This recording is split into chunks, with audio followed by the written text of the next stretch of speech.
anything that diminishes your voice, anything that diminishes your value, anything that disregards your values or disregards your dignity is disrespect.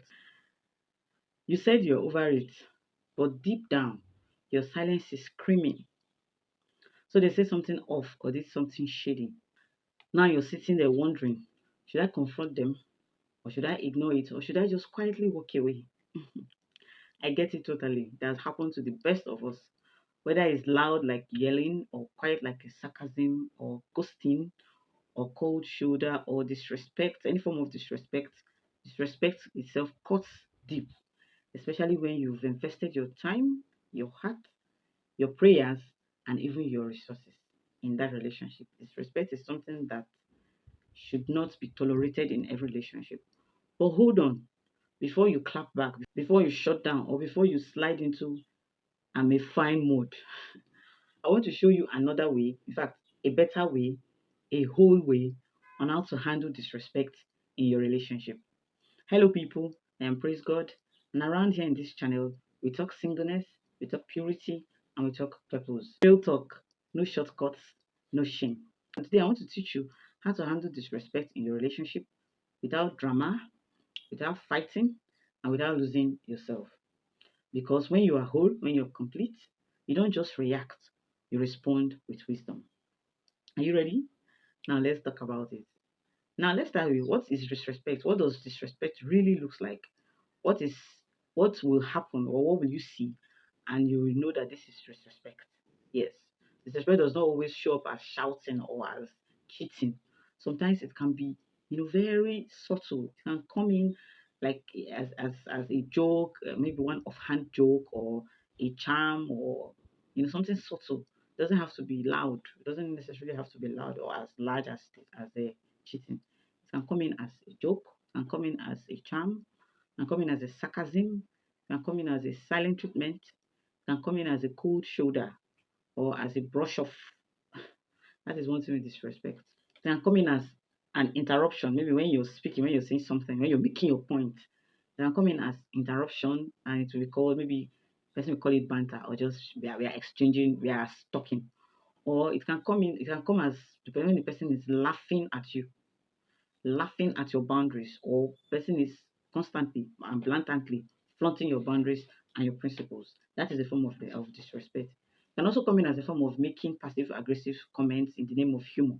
When this person is actually being aggressive and the person will just call it humor. Or even publicly embarrassing you just to seem funny to others so that people will be like, "Oh, you're really funny." But you're being publicly embarrassed. Or it can even come as a form of when your feelings are constantly being dismissed, when your feelings are not validated, and you might call that you're too sensitive. These are the ways that disrespect can come in a relationship. So anything that diminishes your voice, anything that diminishes your value, anything that disregards your values or disregards your dignity is disrespect. That is the simplest way. Whatever it is that diminishes your voice, whatever it is that makes your voice to be silent or makes you to be silent or disregards your values or your dignity, that is disrespect. And because it's coming from a familiar person does not mean it's acceptable. It's coming from someone that you love does not mean that it is acceptable. Now, we've talked about what disrespect is, anything that diminishes you. Why then do we let disrespect slide? Why then do we even allow it to go by, to slide all the time? Why? Is it that maybe we don't want to seem too emotional, or sometimes we hope that they will change if we stay patient? We hope that along the line we will see some difference if we stay patient, or we convince ourselves that it's normal in a relationship, that it's normal for a relationship to have disrespect, constant disrespect. Or we can even ask, maybe we are the problem. In fact, this is the worst thing anybody can say. Maybe we are the problem. Let me just remind you that asking for respect in a relationship does not mean you're asking for too much. In fact, you're not asking for too much. It is something that you should have. The issue is that you're asking the wrong person. You're asking the wrong person to value what they don't understand. And what people don't understand, they can't value it. They would rather disrespect and criticize it. Know that love does not have to hurt before it will heal. In fact, love has to heal you. Love cannot hurt you. So once that love is being hurtful and not healing, you take a second look at that love. You take a second look at that relationship. If what I've said so far is hitting a nerve, is hitting a point in what you're passing through, hit that like button. It helps to tell me that I am making sense. What do you now do when disrespect shows up or when it constantly shows up? What do you now do? There is one reaction that might feel powerful, but that reaction actually destroys the relationship, actually destroys trust, and it can be counterproductive. The reaction I'm talking about is immediate retaliation. That is a situation whereby you immediately you clap back or you react. This reaction, yes, this reaction, it destroys the relationship. It can be counterproductive. I'm going to walk you through a different path, a different and a better path on how to react to disrespect. The first way to handle disrespect in a relationship is don't react, rather reflect. Reflect first. Once the disrespect comes, don't be quick to react. Rather, pause, breathe, and recenter. That is what I mean by reflect. Take a pause, you breathe, recenter, understand, okay, is this person coming from a place of emotion or the person is just trying to be unnice? You don't have to disappear and you don't have to detonate. You don't have to ghost the person, go off, and you don't have to react immediately. Remember that wholeness chooses clarity over chaos. So once disrespect comes in, don't be quick to react, rather reflect, recalibrate, then you know how to move forward. So once you've done this, the next thing you should do is you address the disrespect calmly. Don't be angry or too emotional that you now flare up and insult the person. So you address it calmly. Say what happened, say how it happened and how it made you feel. The way it made you feel bad. You can say, when you ignored my opinion in front of your family, I felt dismissed. Yes, that is a very good way to address disrespect calmly. So you become just say what happened and how it made you feel. Don't be quick to react or quick to respond. You can also say, when you shouted at me earlier, I felt invisible. This is something I do. I would say, when you shouted at me, I felt like a 25-year-old child. That is one way you can address disrespect. So you make it short and make it clear. You don't need to ever explain. Say what you want to say. Say it in a very calm way, in a very respectable way. So you can't just give disrespect for disrespect anyway. If you be the bigger person, so you make your grievance, make it short and make it clear. Now, when you've done that, you set boundaries and not ultimatums.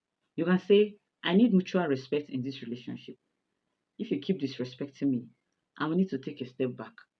Or if you keep talking down at me, I will have to reconsider this relationship. That is, if it's a relationship that you can come out from.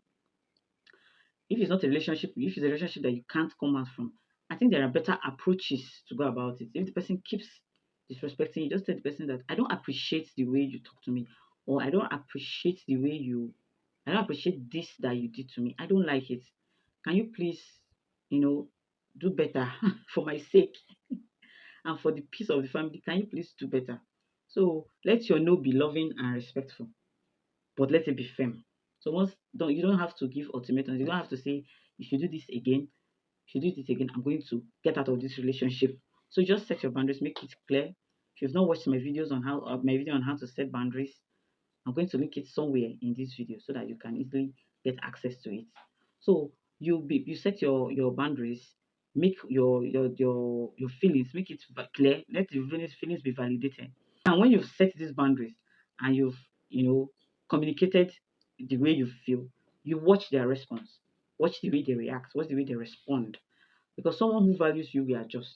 Yes, someone who values you will adjust. Someone that does not value you will continue to attack, will continue to disrespect you. The person might even brush off what you're saying, can even push it away and say, you don't know what you're saying, shift to one side. So, in all that you do, remember to choose your peace. Choose your peace always. Your peace is very important. Your peace and your mental health. These two things are very, very important. Because if you don't have peace, you can't go after purpose. And if you're not mentally sound, if you're not mentally balanced, you can't go after purpose. That is so in all that you do, even as you're watching their response, even what I mean by response now, not just what they say, even the way they act, what they do after you've communicated that grievance. What do they do or how do they react even when you're speaking to them? So you watch it and from there you know what to do next. It's very important for you to bear in mind that wholeness is the standard. Your wholeness is the standard. Your peace is the standard. When you're whole, You stop trying to make a point, or stop trying to prove yourself. Rather, you will start discerning. So when you're whole, you stop saying maybe I'm expecting too much and start saying respect is the barest minimum. In fact, respect is the barest minimum in every relationship. The barest minimum that your partner can give you is respect. So when you're whole, once you understand that your wholeness is the standard, you will stop excusing their disrespect and stay instead that respect is the barest minimum. When you're whole, you don't fight for a seat at their table. When you're whole, you don't fight for a space in their hearts. Rather, you will bring your own table, bring your chairs, bring your fruits, set your table and set your chairs and enjoy yourself because you know that you're complete. You're not looking for someone that will complete you. So once you have that in mind that my wholeness is the standard, my wholeness is very important, my peace is very paramount, you'll not go after trying to give yourself a space or give yourself a chance in the life of someone that is not interested in having you there. So know that handling disrespect is not about being petty or about being unnice. It's about being healthy. So once you disrespect keeps off relationship. Yes, it keeps chipping off relationship that it will get to a point that relationship will just break. Imagine when you leave a stone outside and rain is falling on it, sun is hitting it. It will get to a point when you come there, you won't see that stone again. That is what disrespect does to a relationship. So remember that your peace is not up for a debate. It is very paramount. Like I said before, your peace and your mental health is not something you should debate on or make reconsider. It's something that you should be the forefront.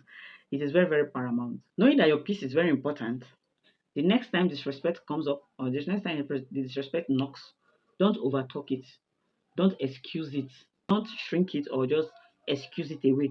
You pause, you speak, you set the boundary, you enforce the boundary if you set it. Then watch who lays in or who walks out. It's better for you to have people that have your peace at heart, not those that will make you to keep feeling discomfort in that relationship. So once you've done this, once you've set this, you pause, you speak, and set your boundaries and enforce your boundaries. You now watch out for those that lean in, that is from their response now, or those that will walk away. Know that wholeness will cost you something, but never your dignity and peace. Wholeness will cost you maybe your comfort, but it will never cost you your dignity and it will never cost you your peace. Remember that your voice matter. Always remember that your voice matter. Remember that your boundaries matter. Remember that your peace matters. That your mental health matter. You matter. Your wholeness matter. Everything about you matter. So that is it about how to handle disrespect in every relationship. Now, before you start catching feelings or before you allow somebody to catch your feeling, you have to watch my next video. In that video, we are unpacking how to navigate romantic relationships with wisdom and with purity. Because it is not just about who you're in relationship with, it's about who is aligned. It's not about who you like, it's about who is aligned. So if you don't want to miss that video, do well to subscribe and like this video. So let's talk in the comments. Drop me a comment. What is one way you respond when someone crosses the line? What is one way you respond when somebody disrespects you? Maybe the person you're in a relationship with, or maybe just people around you. So what is one way you respond when someone crosses the line? Do you respond with silence? Do you respond with anger? Or do you respond with growth? Let us discuss in the comment section. So like this video if this video hits home, share with somebody that you know needs it, and subscribe for more truth served with grace. So until I come your way next time, don't just protect your peace, honor your wholeness. See you in my next video. Bye.